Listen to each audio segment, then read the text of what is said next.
Ladies and gentlemen, good afternoon and welcome to the Whyte Track Field Center. Great day to be at Beaver.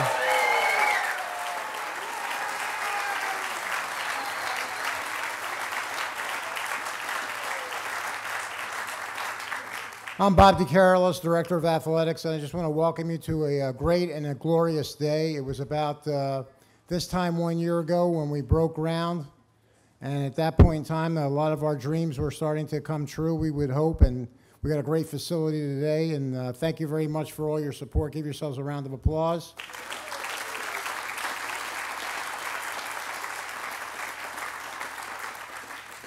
You know, a lot of people did a lot of hard work to get this thing going, but what's really encouraging is to see the passion that you have for the sport of track. We have over 650 people attending this event today, and it's just awesome to see you all out there, so thank you very much. We got yeah, go ahead. You can clap as much as you want today. We got a lot of thank yous to go through here, so bear with me, but as I call your name or call your company, please stand up and be recognized. Let's start with the design team. Cameron McCarthy, landscapers out of Eugene, and the DLR group out of Portland. Could you guys stand up, please, and wave? Can you wave? All the way in the back. Thank you. Thanks, guys. Good job. On the contractors end, Emmerich Group out of Portland. All the way in the back there. Thanks, guys. Good job on the track. Track Surface, Bynum Sports Services. I think you're up front here. Oh, yeah. Equipment, Gill Athletics. Here we go. Thank you. Don't be bashful. On the university side, from athletics, Associate Athletic Director John Cheney. Where you at, John? John, stand up. Thank you. And from the university facilities, Construction Manager Rick Freeman. Rick, in the back over there. And Director of Management of Design, Lori Fulton. Lori, is Lori here? Thanks, guys. Appreciate it. So a couple people asked me, what's going on? So this is phase one. It's a great start, but the race isn't finished. We need to go to phase. Thank you, too. That's very good, Dick Fosbury in the front row. I like it. Phase two. So it's about $3 million, 3.2, somewhere in there. So we have over 650 people. So you do the math, and if you write a check today, we can get there and start phase two right away. But I would be remiss if we didn't talk a little bit about the fundraising group behind this effort, headed by the chair, Dick Fosbury, and we're going to hear from Dick a little later on. Dick, be recognized, please.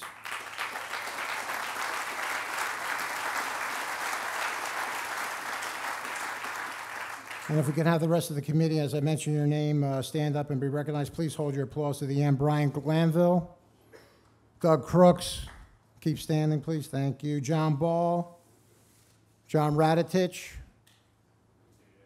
Dick Oldfield, Butch Lumby, Jeff Overson, and Ken Egan. Let's give them a round of applause, please.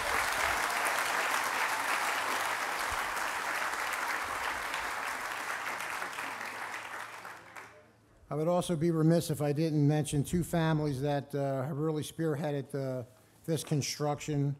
One, you can see the support on campus throughout, whether it's the library, whether it's the football building, whether it's the gymnastics building, and that would be the Valley family. And so representing the Valley Foundation, Barb LaSalle and her husband, Tom.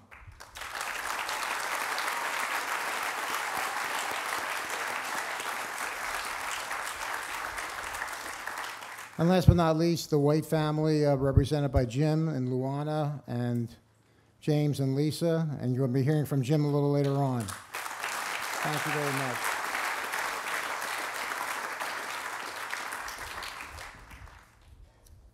So when we hired this guy in, when did we hire you, 04? 04. We said we're going to bring back the track program on the women's side. Just got one little problem. We don't have a track.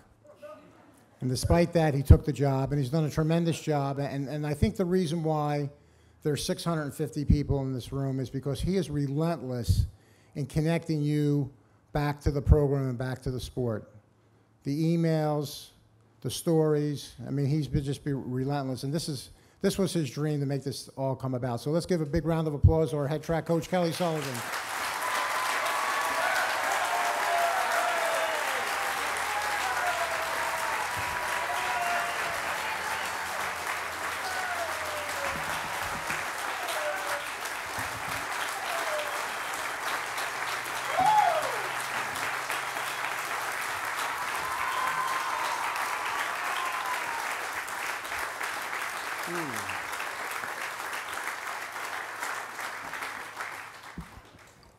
Wow. Well, my opening line is, it takes a village to build a track. And so, as you all stood up, the first thing that entered my mind is that as much as you would like to think or take credit for this myself, I can't and I won't and I never will. Because Oregon State men and women's track and field started a long, long time before I did. And there's some history in this room that resonates the necessity and the need to do exactly what Bob and myself and the committee and the rest of this university have done. And it has been, honestly, to be honest with you, it's been a privilege. And to see Oregon State alums, men and women and their families, and former coaches like Bernie and Chuck and Pat and so many more, you know, Sam Bell, and he called this week. Him and Fran were unable to make it because of health issues, but he said, you know, please tell everybody here how proud I am of them individually and this university. So before I get started on my little talk, I really want you all to give yourself a round of applause, and especially those young women sitting out there.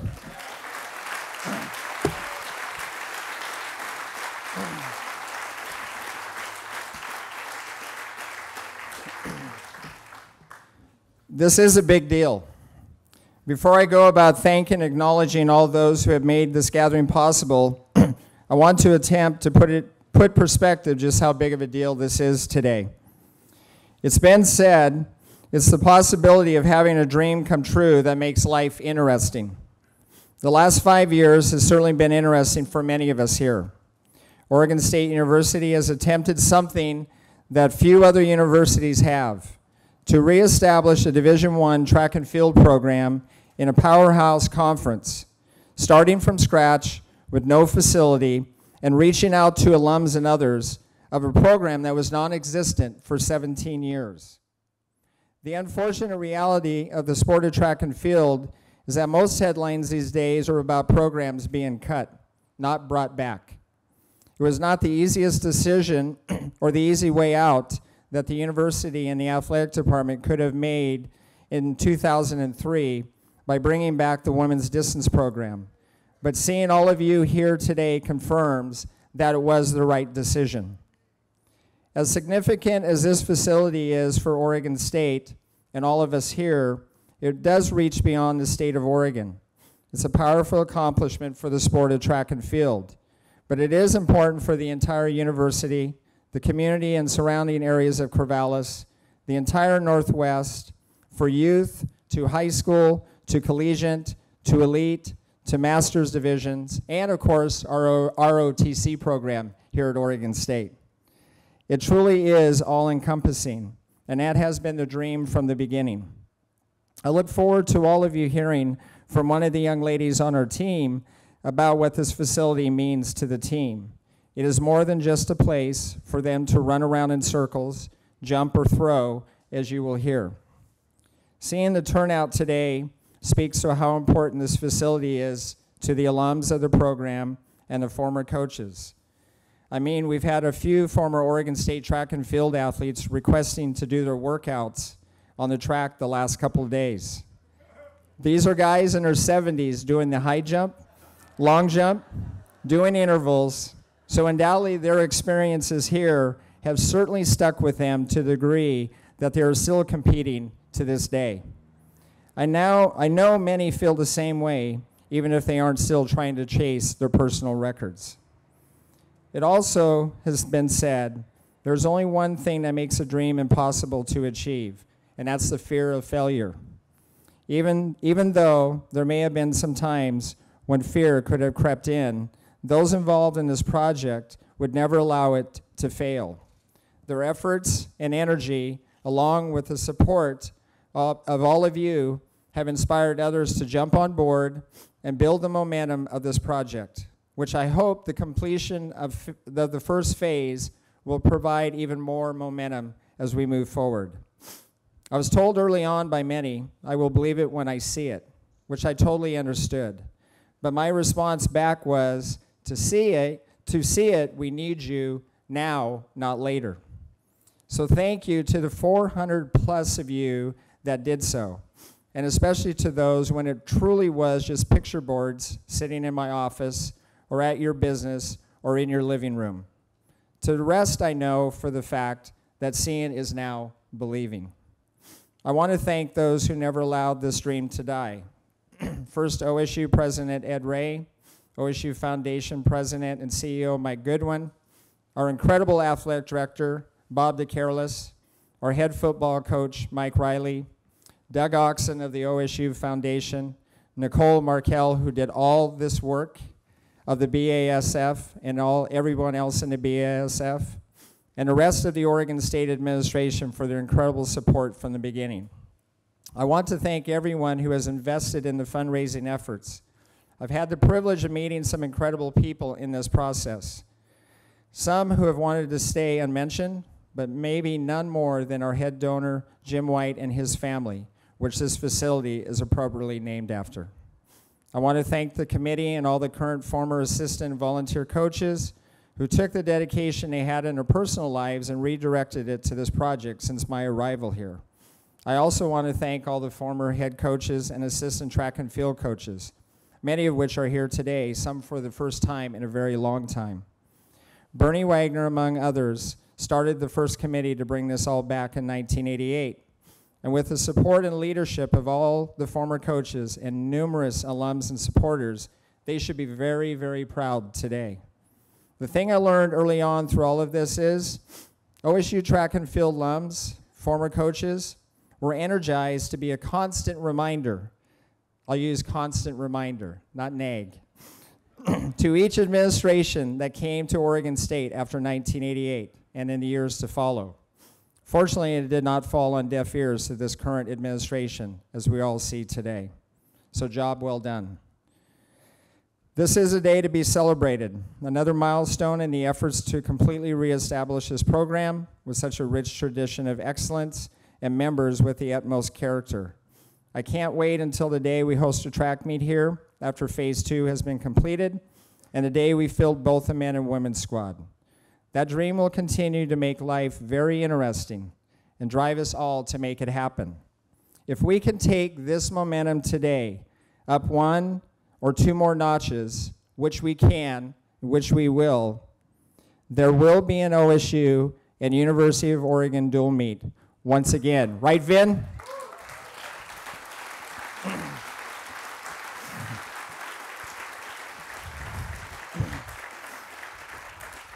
Now, it's my great honor to introduce our next speaker, someone whose name resonates in all the history of OSU, the state of Oregon, and the sport of track and field more than most. Someone who I've had the chance to meet and know personally. I can also say as great of an accomplishment he made in totally revolutionizing an entire event in the high jump, he is even a greater person. No one represents what OSU is about back then and today better than Mr. Dick Fosbury. At every turn, no matter when, what or where, he has jumped on a plane, made a call, and has constantly reached out to help all of us drive this. So it's with great honor, I want to introduce our own Dick Fosbury.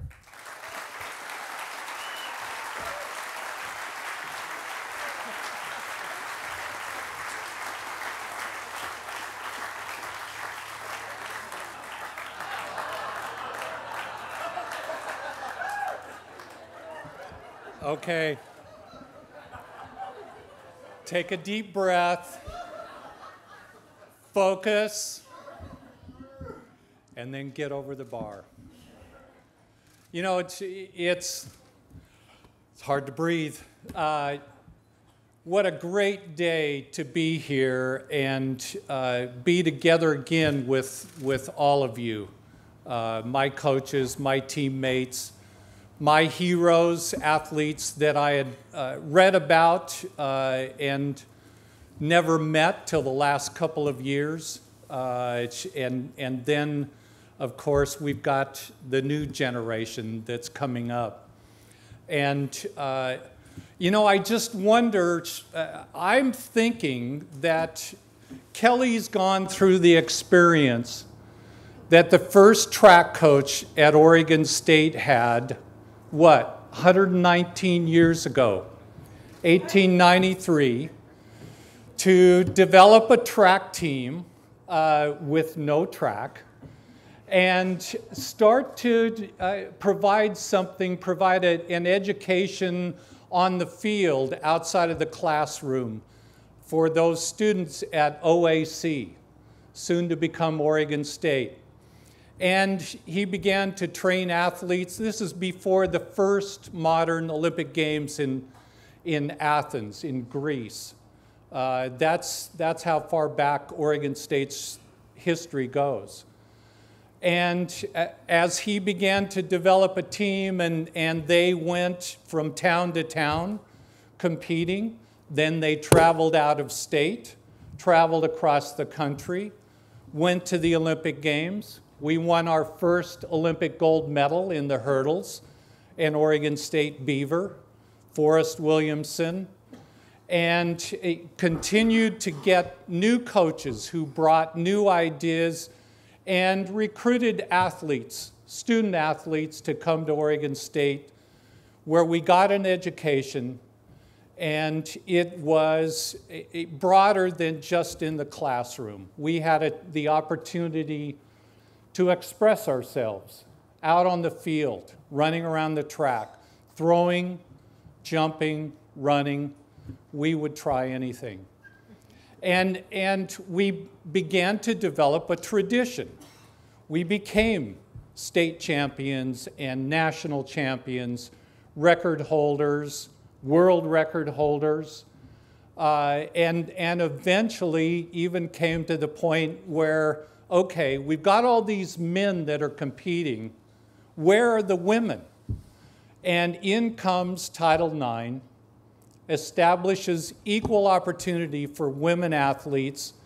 Oregon State hires Will Stevens to be our new women's track coach. And our track coaches were tough. They were very disciplined. My coach, Bernie Wagner, was way smarter than me. He was also a graduate in engineering, came out of the Navy.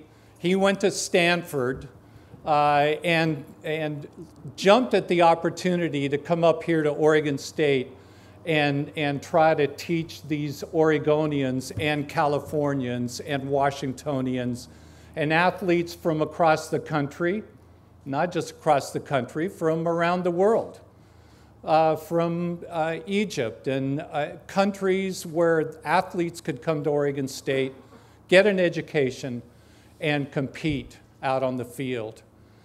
And pretty soon, the women started to produce conference champions, national champions, and Olympians competing around the world, showing people and demonstrating what their talents were to the entire world.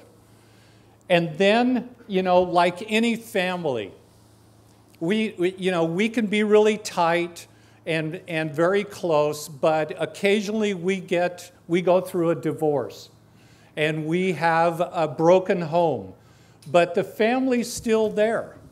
And so, you know, it's been a generation that we've missed.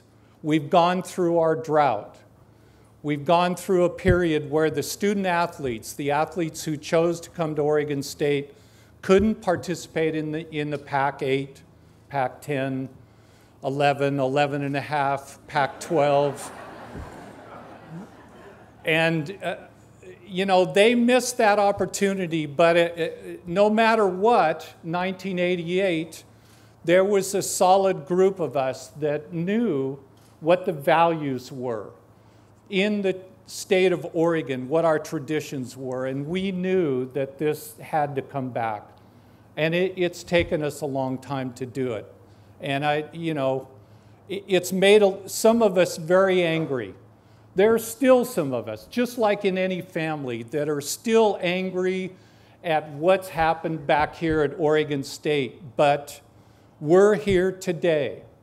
And like any family, it's our turn to reach back out to our brothers and sisters and sons and daughters and tell them, okay, look, you know, there was part of the family that made a mistake, but we've recovered.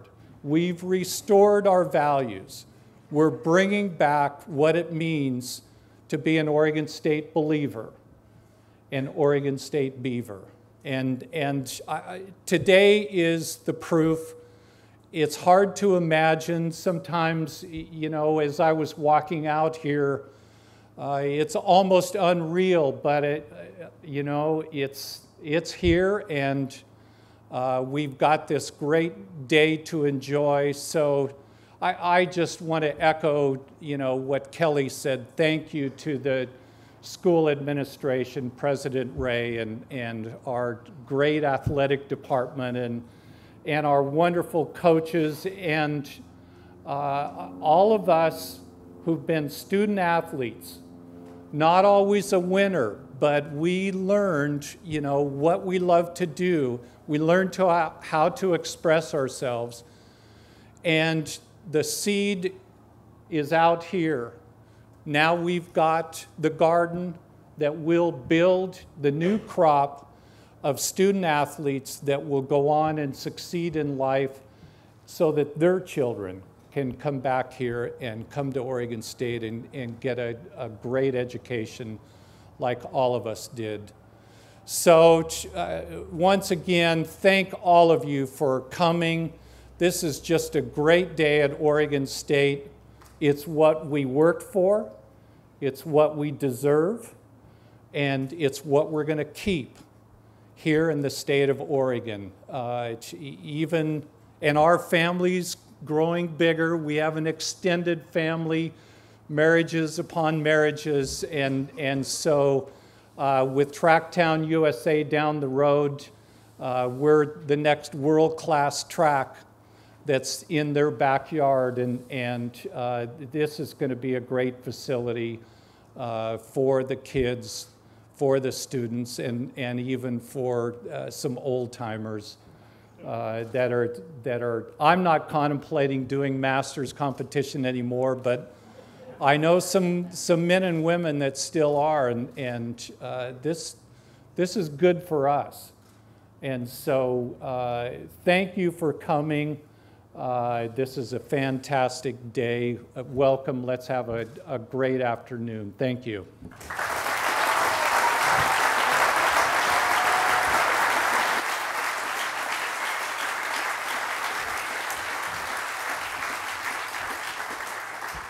Thank you, Dick. The next part is I get the great honor of introducing one of our student athletes. The reason any of us teach or coach, it truly is all about the young students, and in this case, the student athletes we're so privileged to work with.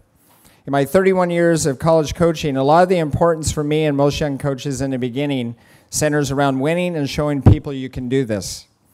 As you mature, those first two still remain, but they move down a few notches in your priority, as they should. Today, our speaker is a young lady who came to this program as an in-state walk-on, like a lot of them have. In the past 3 years, she and one of her classmates, Lauren Graebner, who too was an in-state and a walk-on, have grown into leaders and now are a part of a duo of team captains voted both unanimously to be so this past spring. Another highlight of bringing the programs back. The homegrown Oregonian, mixed in with a wonderful opportunity, leaves us with all wrapped into one incredible package.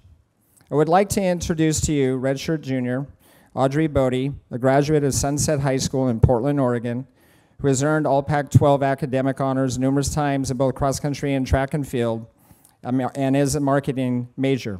So please welcome Ms. Audrey Bodie.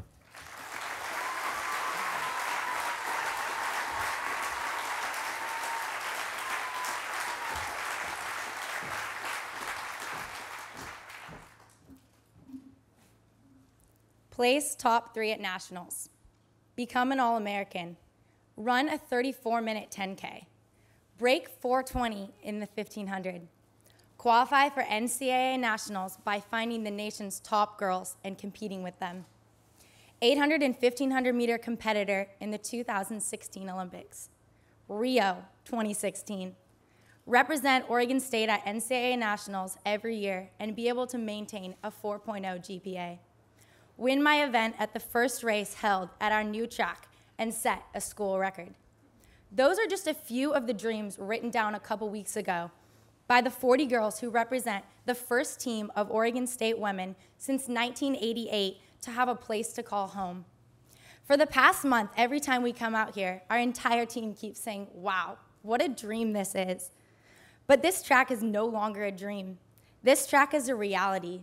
And the reality of this track is that it will continue to give birth to many more dreams to come. Dreams like the ones that I just read you.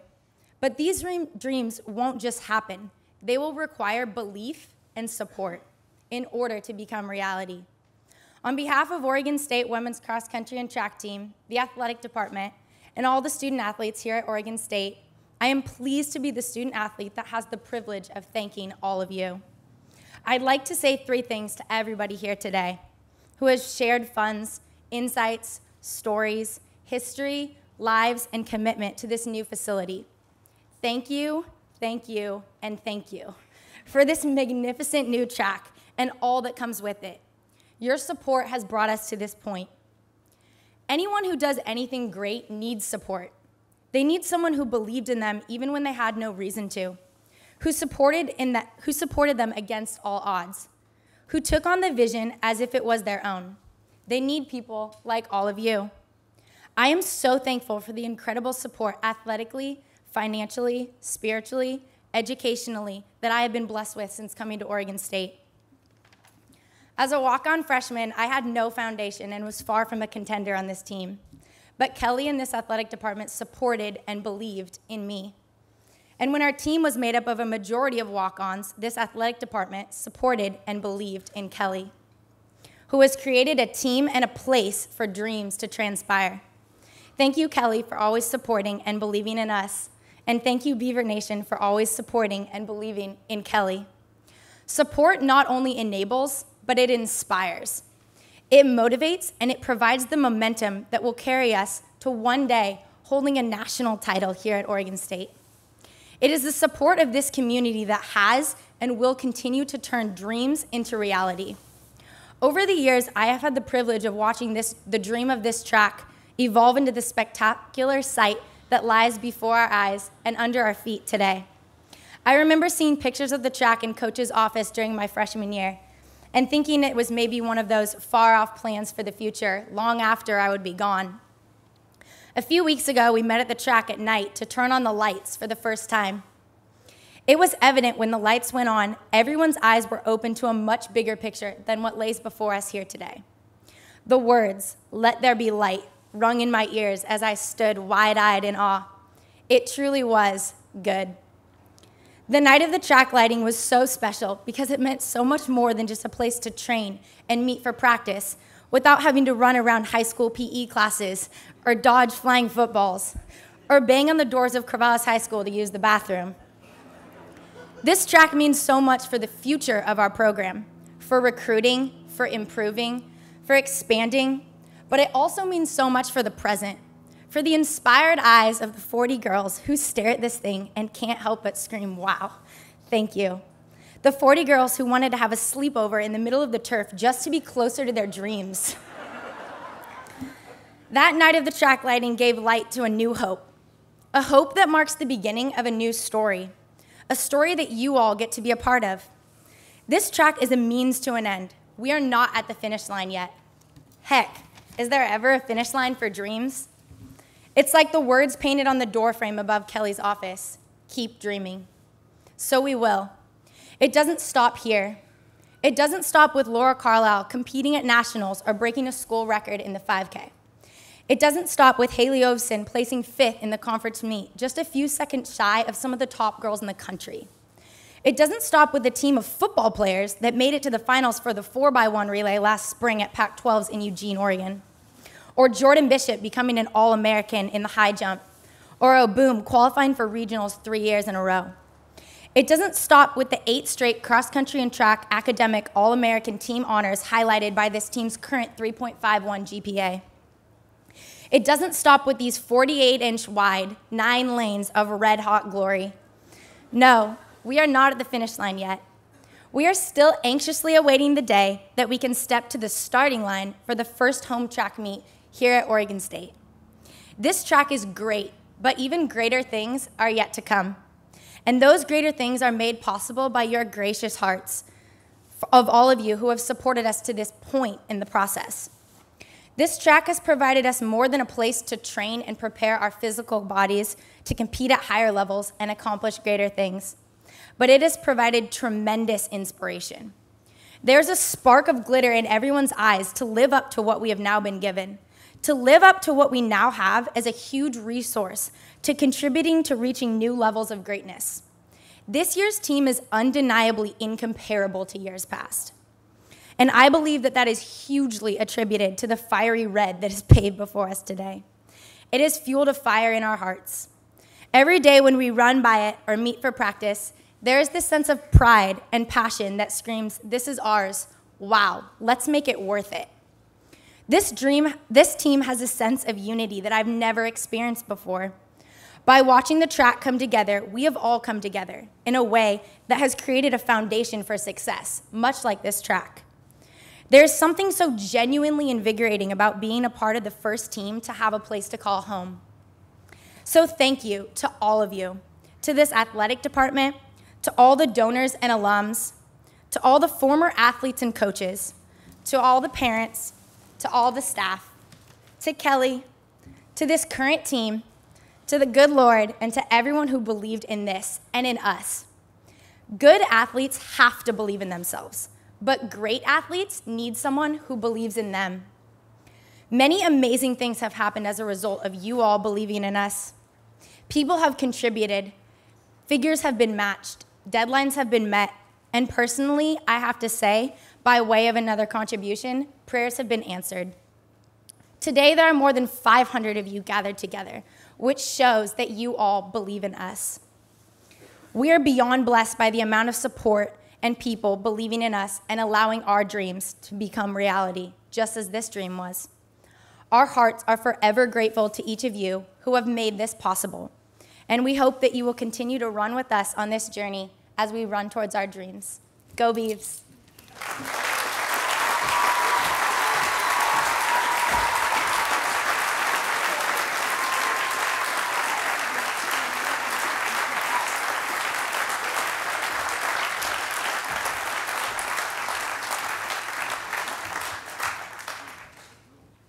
You got to follow that. Just real quick, facilities are important. There's no doubt about that. But this is the reason why I'm in this business. That's why. People make a place, and we have some great people. Let's give you this.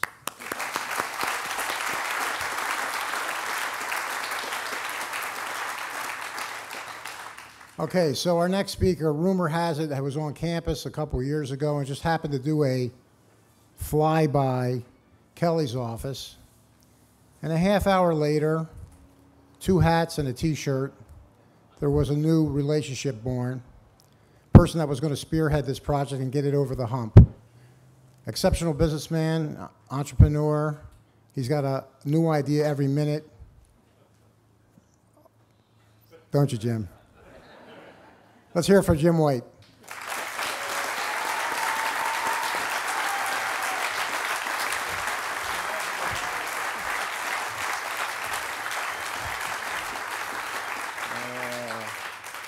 I think Kelly forgot 2 things, the entry fee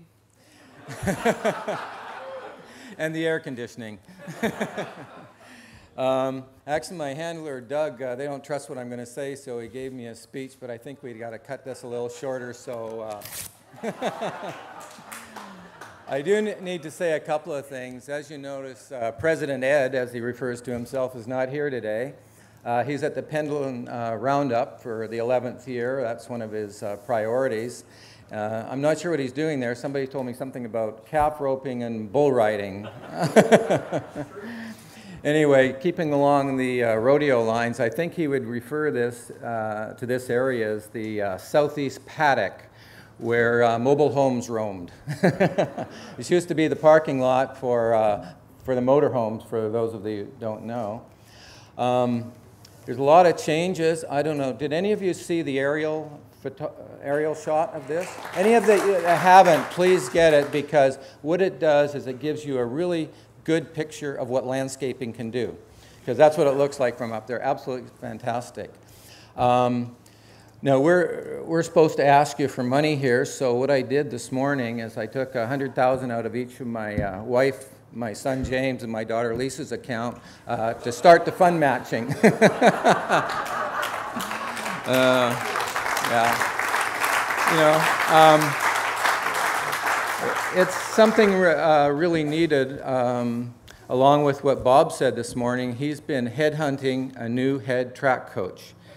And he's got it narrowed down to two candidates, one of Bernie Wagner and the other Sam Bell. And Kelly will be happy to know that they both said they would keep him on as an assistant. So,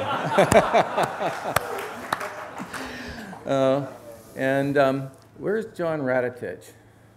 Stand up. This guy kept calling my wife. I couldn't believe it, you know, henpecking her. And finally, my wife said, "What is it you want him for?" And he said, "Well, you know, I'd like him to talk to Bob and Kelly about getting a high jump pit." And my wife said, "What do you want that for?" He said, "Well, because it's really hard landing on the ground." So anyway, what we got out there is Ratatich Mountain, more commonly referred to as the high jump pit. So have a look at that.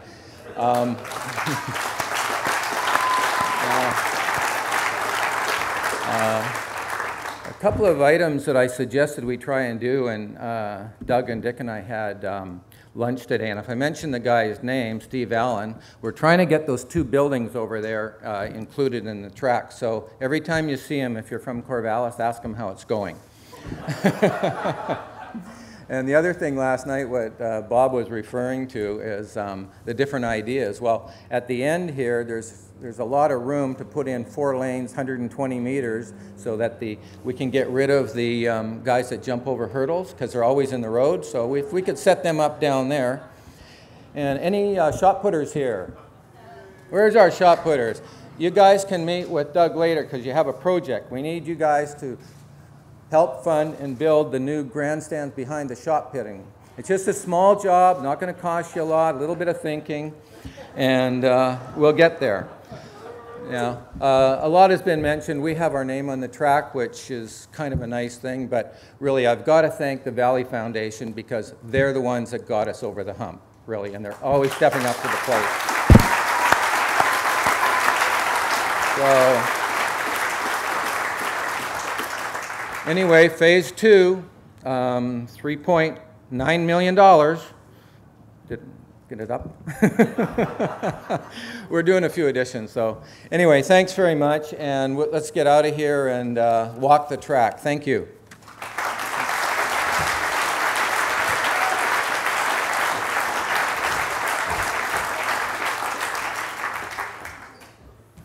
Okay, we're pretty close to the big event. And before we get to the big event, I was told I have a couple of closing things, some commercial breaks that I have to put in.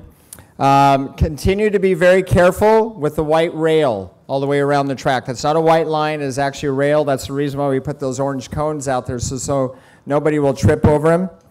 After the conclusion of our ribbon cutting and everything, we do have reception over here for people. The Hilton Garden Hotel has actually also offered an area outside and inside for refreshments and all that sort of stuff for people who want to go over there.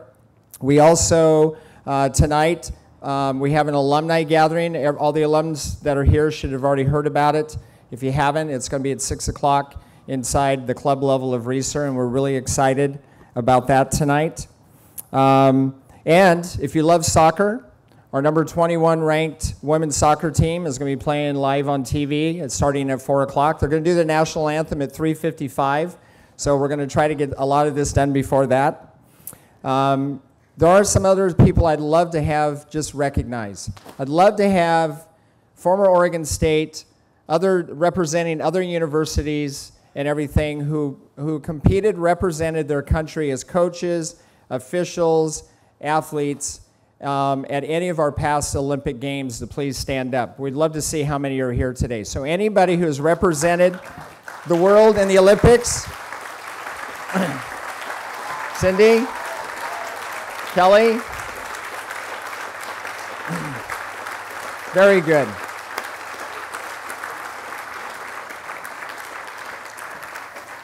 I'd also like to recognize two coaches that are here. Retired, started the women's program at the University of Oregon, someone I have a tremendous amount of respect for. And when Dick was talking about starting something from scratch, Tom did that when he was at the University of Oregon. He's a great friend. He's incredibly loyal. And Tom Heinen, I know you're here somewhere, so if you could please stand up, I'd love people to recognize you. Thank you very much. I believe Matt McGuirk, who is my assistant at Willamette, is now the head track coach at Willamette University, is here somewhere. So I don't know if Matt, if you're sitting in here or chasing your two kids around, but give Matt McGuirk a round of applause too from Willamette. I know David Lee from, he coached at Oregon City High School when I was running at Clackamas. He's coached at some great universities here in the state. I know David Lee is in here somewhere. David, would you please stand if you're sitting somewhere close? Yes. Thank you, David. I'm not sure if Mark Rowland was able to make it, but if Mark is here from the Oregon Track Club, Mark, thank you very much. And I know I've missed some other coaches in here. I apologize, but I also want to thank a gentleman that I've known. When I was coaching at Auburn University, he was at Dartmouth. He tore it up there. He went to Stanford, tore it up there even more. Ended up in my state that I was raised and coached at the University of Oregon and has turned that to another level. He's been tremendously supportive to Oregon State and us from the minute he showed up at University of Oregon. I just consider him an amazing coach, an amazing innovator. Vin has no idea, but a lot of what he's done down at Oregon, I keep following it, and I'm going, man, I got to get up a little bit earlier tomorrow and go to work harder. So, Vin Lananda, would you please stand up and be recognized?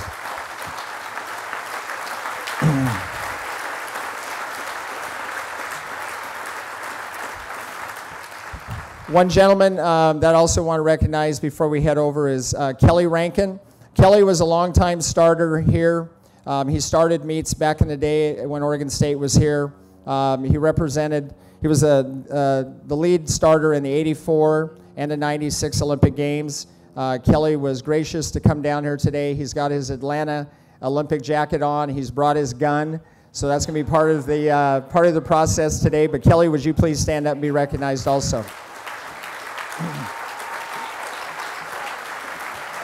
I think anybody that's a male and named Kelly, we're all about the same height.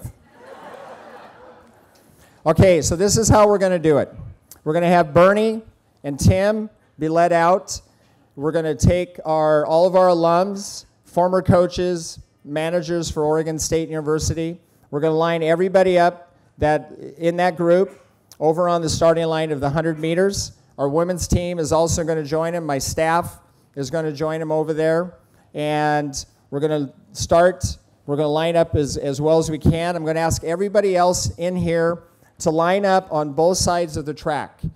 And what we're going to do is Kelly's going to do an Olympic start with our alums and coaches and teams and fire a gun.